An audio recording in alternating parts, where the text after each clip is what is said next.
La recette millénaire de ma grand-mère a surpris tout le monde. Je vais commencer en ajoutant 1 kg de pommes de terre dans une casserole d'eau bouillante et les laisser cuire. Pendant ce temps, on a ici un oignon, je vais le couper en 2, puis en tranches et enfin en petits dés. Dans une poêle, je vais mettre de l'huile d'olive, l'oignon et le faire revenir.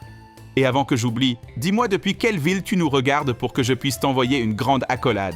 L'accolade d'aujourd'hui va à Camille Bernard de Toulouse. Je suis heureuse que tu apprécies nos recettes.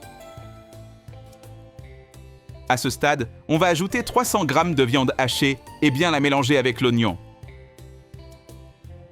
Maintenant, je vais ajouter une cuillère à café de sel, une demi-cuillère à café de poivre noir, une cuillère à café d'ail en poudre, une cuillère à café de paprika et bien tout mélanger. Nos pommes de terre sont déjà cuites. On les met ici dans ce saladier et on va bien les écraser jusqu'à obtenir une purée. Maintenant, je vais ajouter un œuf, une demi-cuillère à café de poivre noir, une cuillère à café de sel, une cuillère à soupe de farine de blé et bien tout mélanger. Tu as une recette qui est une tradition dans ta famille? J'adorerais la connaître. Je vais mettre un peu de farine de blé sur mes mains, ensuite prendre une portion de pommes de terre et la modeler dans cette forme ronde avec une épaisseur plus fine.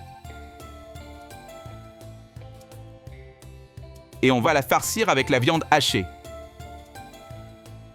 Une fois cela fait, on va refermer la pâte et ça doit avoir cette forme. Prépare la viande hachée avec des pommes de terre comme ça la prochaine fois. Puis reviens ici pour me dire ce que tu en as pensé. Je suis sûr que tu vas adorer le résultat. Dans une poêle, je vais mettre une cuillère à café de beurre et le laisser fondre.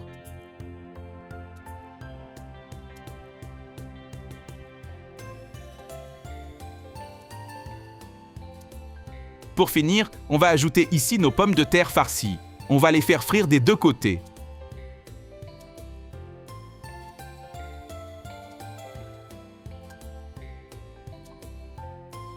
Après la friture, je vais les mettre dans une assiette.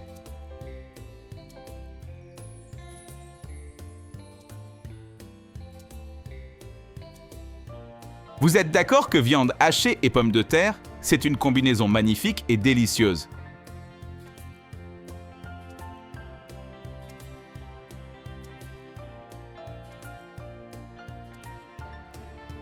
Avec un goût pareil, il n'en restera pour personne.